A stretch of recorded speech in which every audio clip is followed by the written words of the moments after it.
वालेकुम, क्या हाल है आप लोगों के। मेरा नाम सैयद इस्माइल तनवीर है और आज के इस वीडियो में मैं एक और मरतबा आपको ये बताऊंगा कि स्क्रिल का अकाउंट कैसे वेरीफाई कराना है और कैसे यूज़ करना है। मैं इसके बारे में पहले भी 2 से 3 वीडियोस बना चुका हूं, लेकिन लोगों के इतने सारे सवाल आते हैं और इतनी कन्फ्यूजन है कि अब मैं सोच रहा हूँ कि अब मैं सिखाऊँगा नहीं कि कैसे वेरीफाई करना है, बताऊँगा कि किन चीज़ों को अपने माइंड में रखना है। मैंने इससे पहले जो 2 वीडियोस बनाई थी उसमें मैंने अपनी वेबसाइट का लिंक दिया था, जो कि मैंने अभी आपके पास सामने खोल के बैठा हुआ हूँ। इसमें मैंने हिंदी और उर्दू ज़बान में साफ क्लियर करके बताया है कि आपने अपने अकाउंट को कैसे वेरीफ़ाई कराना है। अब लोग पढ़ते ही नहीं हैं, मैं क्या करूँ। मैं समझा के थक चुका हूँ, लेकिन फिर भी अब जो भी सब्सक्राइबर हैं वो हैं तो मेरे सब्सक्राइबर, उन्होंने मेरे चैनल को सब्सक्राइब किया है तो मेरी ज़िम्मेदारी है कि उनका काम करके मैं दूँ। तो इस वीडियो में एक और चीज़ बना रहा हूँ ताकि हो सकता है आपको इसमें से कुछ चीज़ें ऐसी मालूम हो जाएँ जिससे आपका फ़ायदा हो जाए। सबसे पहले आपने करना ये है कि जो ख़याल रखना है, अब फॉर एग्ज़ाम्पल कि मैं हूँ और मेरे पास स्क्रिल का अकाउंट नहीं है। पहले तो हम ये जान लेते हैं कि हम स्क्रिल का अकाउंट बनाते क्यों हैं। होता यह है कि जितने भी ट्रेडिंग प्लेटफॉर्म हैं, चाहे कोई सा भी हो, FXTM हो, ओलंपिक हो या FXTM हो या जो भी हो, FX Pro हो, उनमें जो भी अमाउंट जाती है वो सारी गैम्बलिंग की होती है, ठीक है। और गैम्बलिंग डॉलर जो हैं वो हमें चाहिए होते हैं किसी वॉलेट के ज़रिए। वो हम ATM कार्ड से उन वेबसाइट में डाल तो सकते हैं पैसे, लेकिन जब हम उनको उसको विड्रॉ करते हैं यानी कि प्रॉफिट जब लेते हैं तो वो कहता है कि आपके जो आपने अमाउंट डिपॉज़िट की थी वो तो आपके ATM कार्ड में या बैंक में आ जाएगी, मगर जो प्रॉफिट है उसके लिए आपको वॉलेट बनाना पड़ेगा। उसके लिए वो लिस्ट देते हैं कि आप ये वॉलेट बना सकते हैं जिसमें नेटलर, स्क्रिल और इसके अलावा और बहुत सारे मनीग्राम और परफेक्ट मनी टाइप के इस तरह के बहुत सारे अकाउंट आते हैं जहाँ पे वो आपको प्रॉफिट का विड्रॉ दे सकते हैं। लेकिन ज़्यादातर लोग स्क्रिल और नेटलर ही यूज़ करते हैं, इस वजह से हम स्क्रिल का अकाउंट बनाते हैं। अब करना क्या है कि स्क्रिल का अकाउंट अगर आप लोग नया बना रहे हैं तो उसके लिए आपको क्या क्या चीज़ों की ज़रूरत पड़ेगी। सबसे पहले आप काम ये करें कि आप अपना एक ईमेल एड्रेस जो है ना आपका, ऐसा होना चाहिए जैसा मेरा ईमेल एड्रेस है। मेरा नाम है सैयद इस्माइल तनवीर, ठीक है। मैंने जो ईमेल अपना बनाया हुआ था वो इस्माइल तनवीर के नाम से बनाया था, ismail.tanveer, ठीक है। ये मेरा नाम है और यही मेरा ईमेल भी है। अब इसी ईमेल से मैंने अपना स्क्रिल का अकाउंट बनाया और स्क्रिल का अकाउंट बनाते वक्त वो कुछ डॉक्यूमेंट्स मांगते हैं, वो मैंने वहाँ सबमिट कर दिया, NIC वगैरह। अब होना क्या चाहिए कि आपने उस नाम से स्क्रिल का अकाउंट बनाना है जो नाम आपके CNIC यानी गवर्नमेंट इशूड ID के ऊपर है या पासपोर्ट पर है। क्योंकि स्क्रिल क्या करता है, ID बनाने के बाद जब वेरिफिकेशन करता है तो वो ये देखता है कि आपके डॉक्यूमेंट्स भी उसी नाम से हैं या नहीं है। तो आपने क्या करना है कि जो NIC में नाम लिखा हुआ है वही उसी नाम से अपने स्क्रिल का अकाउंट बना लिया, ठीक है। आपने अपना अकाउंट बना लिया। अब होता ये है कि अकाउंट तो बन जाता है, मगर वेरीफ़ाई कराने के लिए आपको वो कुछ डॉलर्स के ट्रांजैक्शन की इजाज़त देता है कि आप इतनी जो है ना वो ट्रांजैक्शन कर सकते हैं और उसके बाद आपका अकाउंट बंद हो जाएगा, फिर वेरीफ़ाई कराना पड़ेगा। और उसकी जो लिमिट होती है डॉलर को यूज़ करने के लिए यानी कि ट्रांजैक्शन की, वो होती है $100। अब लोग क्या करते हैं, $100 डालते हैं अपने ATM कार्ड से और ATM कार्ड से डालने के बाद जब उसको IQ में या करते हैं तो वो आपका अकाउंट बंद हो जाता है, क्योंकि आपकी $100 आ गए और $100 आप दोबारा भेज भी रहे हैं तो आप $200 की ट्रांजैक्शन कर रहे हैं। एक ट्रांजैक्शन तो $100 की हो गई ना कि आपके पास आ गई अमाउंट। फिर हम क्या करते हैं, उसको ट्रांसफ़र करते हैं। तो आपकी लिमिट्स थी ही 100, आप 200 की ट्राई कर रहे हैं। तो अब आप लोगों ने करना क्या है कि जब भी आप अपने ATM कार्ड से पैसे डालें स्क्रिल के अंदर तो आप डालें $40 से $50, ठीक है। जब $40 से $50 आप अपने ATM से डालेंगे उसके अंदर, आपकी हो गई है $50 की लिमिट। अब आपके पास बचता है $50 और आप भेज सकते हैं, ठीक है। अब आपने क्या करना है कि स्क्रिल टू स्क्रिल कोई अगर आपका जानने वाला है तो आप उसके स्क्रिल में वो पैसे ट्रांसफ़र कर दें, ठीक है। $50 आपने डिपॉज़िट किए अपने स्क्रिल में और वही 50 आपने अपने दोस्त को दे दिए, तो आपके अकाउंट के अंदर $100 की ट्रांजैक्शन हो गई, यानी कि अब आपकी लिमिट पूरी हो गई।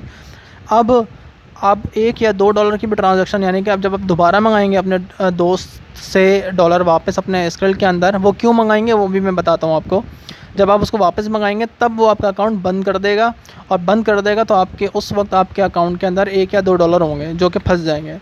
ये मैं इसलिए बता रहा हूँ कि अगर आपने वेरिफिकेशन सही नहीं कराई तो स्क्रिल अकाउंट आपका बंद कर देगा और जो भी अमाउंट उसके अंदर होगी वो भी ब्लॉक हो जाएगी। इसीलिए मैं सबको यही कहता हूँ कि ज़्यादा अमाउंट उसके अंदर नहीं डालनी है, क्योंकि मेरे साथ भी ये हो चुका है तजुर्बा।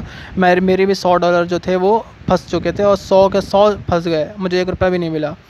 तो मेरे अच्छा खासा लॉस हुआ उसमें। तो मेरे सब्सक्राइबर को लॉस ना हो इसलिए मैं इतनी लंबी ये वीडियो बना रहा हूँ। तो $50 आपने डालने हैं, 50 किसी और को देने हैं और उससे $1 से $2 और मंगाने हैं। फिर आपका अकाउंट बंद हो जाएगा। फिर आपने क्या करना है, उसको वेरीफाई करने के लिए अपना जो है वो यहाँ पे मैंने इस वेबसाइट में दिखाया होगा। जब आप डेस्कटॉप से लॉगिन करते हैं, अब आपने जाना है सेटिंग के अंदर। सेटिंग में जब आप जाएंगे तो यहाँ पर लिखा हुआ होगा वेरिफिकेशन। वेरिफिकेशन पे जब आप क्लिक करेंगे तो इस तरह का पेज आ जाएगा। वो आपसे पिक्चर मांगेगा, पासपोर्ट, आइडेंटिटी कार्ड या ड्राइविंग लाइसेंस की। तो इन में से जो भी आपके पास डॉक्यूमेंट्स हैं वो सबमिट करते हैं। शर्त ये है कि आपके नाम की स्पेलिंग भी सेम होनी चाहिए। इसीलिए मैं कह रहा हूँ कि आप अपने जब अगर नया अकाउंट बनाएं तो जो NIC के अंदर स्पेलिंग डालिए, भले वो उर्दू में हो, कोई मसला नहीं है, मगर आपने स्पेलिंग वही डालनी है जो आपके अब, या अगर आपका कोई बैंक अकाउंट है उसमें जो आपने स्पेलिंग डाली है वही स्पेलिंग आपने स्क्रिल में डालनी है, क्योंकि स्क्रिल है वो स्पेलिंग में भी मसले कर रहा है। तो यहाँ आपने क्या किया, जैसे कि मैंने अपना नेशनल ID कार्ड डाला था, मैंने यहाँ डाल दिया। उसके बाद वो कहेगा कि फ्रंट और बैक डालें आप, तो अपना NIC का फ्रंट और बैक डालिएगा। कोशिश करिएगा कि जो कॉर्नर्स हैं आपके पिक्चर के वो कटे ना। आपने जो NIC पकड़ा हुआ होगा उसमें से कोई टेक्स्ट छुप ना रहा हो और क्वालिटी आपकी अच्छी हो, जिस तरह यहाँ सैम्पल में बता रहे हैं, ठीक है। तो आपने वो यहाँ सबमिट कर देना है फ्रंट एंड बैक करके।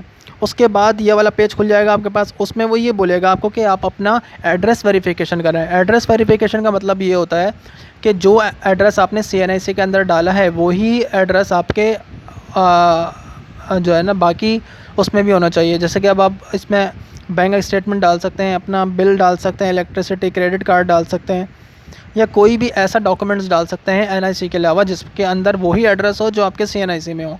तो ज़्यादातर लोग बैंक अकाउंट के एड्रेस बैंक अकाउंट का स्टेटमेंट डालते हैं, क्योंकि बैंक स्टेटमेंट जब आप यानी कि बैंक अकाउंट खोलते हैं तो वो खुलता है आपके CNIC के ऊपर। तो CNIC के अंदर जो भी डिटेल होती है वो आपके बैंक स्टेटमेंट में भी वही आती है। तो आप कोशिश कीजिएगा कि अपना बैंक स्टेटमेंट लास्ट 3 मंथ का स्टेटमेंट उनको दे दिएगा, और कोशिश करिएगा कि वो फ़ाइल PDF में होनी चाहिए। PDF में इसलिए होनी चाहिए क्योंकि वो कलर वाली भी हो, उसके अंदर लोगो भी आ रहा हो जिस बैंक का हो, वरना वो उसको रिजेक्ट कर देंगे।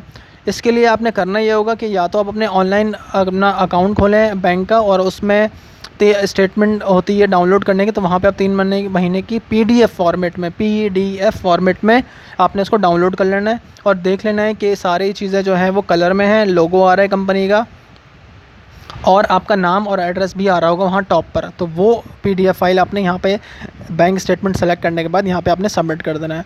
उसके बाद जब आपका सारे डॉक्यूमेंट सबमिट हो जाएंगे। अच्छा, एक चीज़ बताना भूल गया, इससे पहले अब अपडेट क्या आ गई है स्क्रिल की, कि वो आपसे एक सेल्फ़ी भी लेगा। जिस तरीके से हम एयर ड्रॉप में सेल्फ़ी जमा कराते हैं कि अपने हाथ में एक ब्लैंक पेपर लेते हैं और ब्लैंक पेपर में उनकी कंपनी का नाम और डेट लिखते हैं, इसी तरह स्क्रिल भी यही करेगा। ये मेरा ज़रा पुराना पोस्ट है, इनकी नई अपडेट जो आ गई है उसमें यही करना है आपने। जब आप स्क्रिल की वेरिफिकेशन कराएंगे तो वो बताएगा कि आपने स्क्रिल का नाम लिखना है, और यानी कि बड़ा सा स्क्रिल लिखना है सफ़ेद पेपर पे, और नीचे डेट लिख लेनी है, ठीक है। और वो अपने हाथ में पकड़ना है पेपर। आपका चेहरा बिल्कुल साफ़ आना चाहिए। किसी दूसरे बंदे से बोलिएगा कि वो आपकी पिक्चर ले, आपका चेहरा और वो पेपर बिल्कुल साफ़ नज़र आना चाहिए। वो सेल्फ़ी लेने के बाद यहाँ पर सेल्फ़ी की जब आप इसको डॉक्यूमेंट्स खोलेंगे तो सेल्फ़ी का ऑप्शन भी आएगा, तो आपने सेल्फ़ी की पिक्चर भी अपलोड कर देनी है यहाँ पर। कोशिश कीजिएगा कि उसका जो रिज़ल्ट है वो अच्छा हो। जब आप सारे डॉक्यूमेंट सबमिट कर देंगे, 1 दिन के ही अंदर आपको रिप्लाई आ जाएगा कि आपका अकाउंट ये अप्रूव हो गया है। और अगर रिजेक्ट हो रहा होगा तो फ़ौरन ही ईमेल भी आ जाएगी कि आपका अकाउंट रिजेक्ट कर दिया हमने। तो जब आपका अकाउंट अप्रूव्ड हो जाएगा तो आपके पास इस तरह का एक मैसेज आएगा, your account is fully approved and your limit has been increased. तो यहाँ पे आपकी जो $100 की लिमिट थी वो भी इंक्रीज़ हो जाएगी। और अगर ये जो प्रोसेस है इसमें अगर आपको समझ में नहीं आ रहा हो या कोई मसला हो तो फिर मैंने यहाँ पे नीचे एक ईमेल एड्रेस दिया हुआ, ये रहा ईमेल का, customerverification@skrill.com। ये पहले तो काम कर रहा था, अब कर रहा है या नहीं कर रहा मुझे नहीं पता। आप इस एड्रेस पर ईमेल कर सकते हो और ईमेल में अपना मैटर लिख सकते हो कि मैं वेरिफिकेशन कर रहा हूँ, ये मेरे डॉक्यूमेंट्स हैं और मेरा जो डॉक्यूमेंट है वो अप्रूव नहीं हो रहा। तो आप इस एड्रेस पर अपने डॉक्यूमेंट सारे जो है वो ईमेल कर दो, और कोशिश करो कि 30 सेकंड की एक सेल्फ़ी कैमरे से वीडियो बना लो, और उस वीडियो में आप इंग्लिश में बोलना पड़ेगा आपको कि भाई ये मेरे डॉक्यूमेंट्स हैं। सारे डॉक्यूमेंट्स अपने हाथ में रखना और उस कैमरे के अंदर दिखा देना, ये डॉक्यूमेंट्स हैं मेरे, ये मेरे हाथ में और मेरा नाम ये है, please approve my skill account. और वो वीडियो भी उसके अंदर अटैच करके, सारे डॉक्यूमेंट्स उस ईमेल में अटैच करके इस एड्रेस पे आप सेंड कर दें। वो मैनुअली चेक करके भी आपका अकाउंट अप्रूव कर सकते हैं। मेरा इसी तरीके से हुआ था, इसीलिए मैंने आपको बता रहा हूँ। अब हो रहा है या नहीं हो रहा ये मुझे नहीं पता, क्योंकि मैंने इसी तरह से अप्रूव कराया था। ठीक है, तो इस तरह आपका अकाउंट अप्रूव हो जाएगा। जब आपका अकाउंट अप्रूव हो जाएगा तो उसके बाद फिर आप जितनी चाहें इसमें ट्रांजैक्शन कर सकते हैं। इसके अलावा कोई चीज़ अगर आपने पूछनी हो तो आप मुझसे कमेंट के ज़रिए पूछ सकते हैं। इसका ये अपनी जो मेरी वेबसाइट है इसका लिंक मैं डिस्क्रिप्शन में दे दूँगा, इसको आप पढ़ लीजिएगा। हो सकता है इसमें आप बहुत सारी चीज़ें आपको मिल जाएँ। इससे रिलेटेड अगर कोई चीज़ अगर आपने पूछनी है तो आप पूछ सकते हैं कमेंट के ज़रिए, फ़ेसबुक के ज़रिए या व्हाट्सएप के ज़रिए। यहाँ मैंने सारी चीज़ें लिखी हुई हैं। ये मैंने अच्छा खासा पुराना पोस्ट है मेरा, तो मैं अभी ख़ुद पढ़ रहा हूँ तो मुझे नई नई चीज़ें इसमें नज़र आ रही हैं।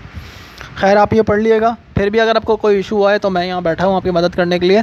इस वीडियो में फ़िलहाल इतना ही। Thanks for watching.